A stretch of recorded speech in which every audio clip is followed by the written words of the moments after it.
श्री स्वामी समर्थ. जय जय स्वामी समर्थ. तर मंडळी, आपल्या अडचणी आपण कोणाला सांगाव्या?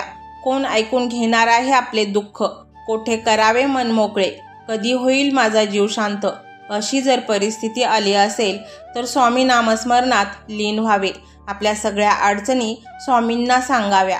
कारण स्वामी हे स्वतः या कलियुगात मी अखंड वास करत आहे आणि माझी जो मनोभावे प्रार्थना करेन त्याच्या पाठीशी मी सदैव उभा आहे आणि आजही त्याची अनुभूती स्वामींच्या अनेक भक्तांना येत आहे. आपण जेव्हा स्वामींचा हात धरतो तेव्हा आपल्या जीवनाला योग्य दिशा मिळते आणि आपण भक्तिमार्गाला लागतो. आपले मन शांत होते. त्यामुळेच स्वामींनी मंत्ररूपी शिदोरी आपल्याला मागे सोडून गेले आहेत की जनसामान्यांना माझा विसर पडू नये, या मंत्राद्वारे मला आठवणीत ठेवावे.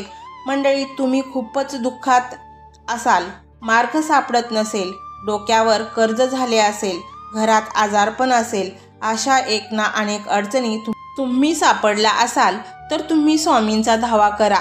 या कलियुगात आपल्याला वाचवणारा, आपल्याला दुःखातून बाहेर काढणारा, तारणहारता कोण असेल तर ते आहेत ब्रह्मांड नायक स्वामी महाराज. स्वामी समर्थ महाराज अदृश्य स्वरूपात आपले रक्षण करत असतात.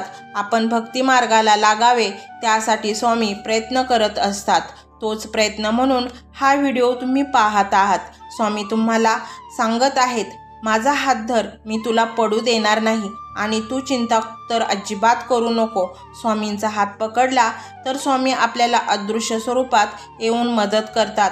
असे अनेक भक्तांना अनुभव आलेले आहेत.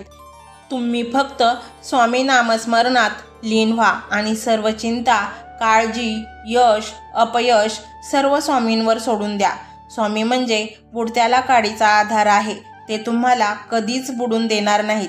ते तुमचे भलेच करणार. करायचे काहीच नाही. हा जो मंत्र आहे स्वामींचा, तो मंत्र तुम्हाला पूर्ण भक्तिभावाने श्रवण करायचा आहे आणि मग पहा चमत्कार.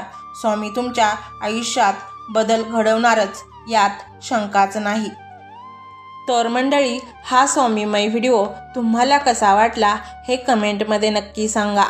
कमेंटमध्ये श्री स्वामी समर्थ असे लिहायला अजिबात विसरू नका.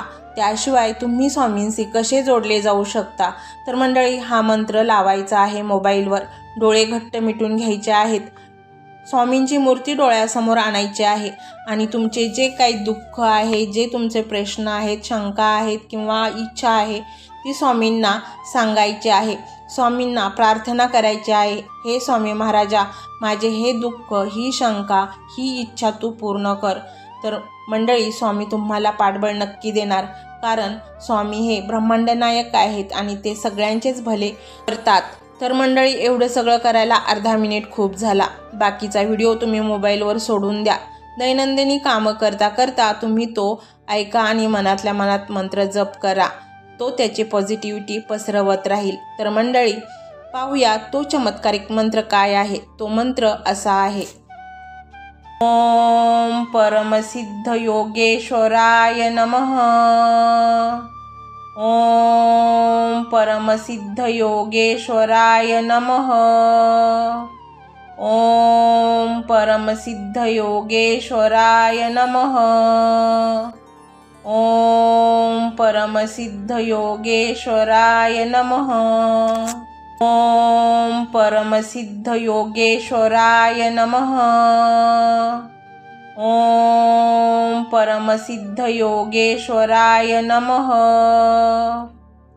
ओम परमसिद्ध योगेश्वराय नमः. ओम परमसिद्ध योगेश्वराय नमः. ओम परमसिद्ध योगेश्वराय नमः. ओम परमसिद्ध योगेश्वराय नमः. ओम परमसिद्ध योगेश्वराय नमः. ओम परमसिद्ध योगेश्वराय नमः. ओम परमसिद्ध योगेश्वराय नमः. ओम परमसिद्ध योगेश्वराय नमः. ओम